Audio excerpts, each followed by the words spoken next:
Before I can replace the sensors, I have to switch off the analyzer box and disconnect it from the power grid. I open the sensor compartment cover on the rear of the instrument. In order to remove the sensor, I have to release the clip over the sensor and remove it from its fittings.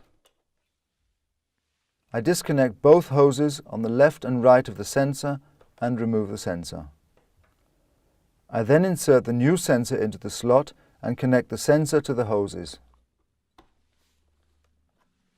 After this, I click the clip back into place. I insert a slot bridge for slots which are not equipped with a sensor. Finally, I replace and close the sensor compartment cover. After replacing the sensor, a new measurement can be carried out immediately without adjusting the sensors with test gas, as the sensors are calibrated ex works.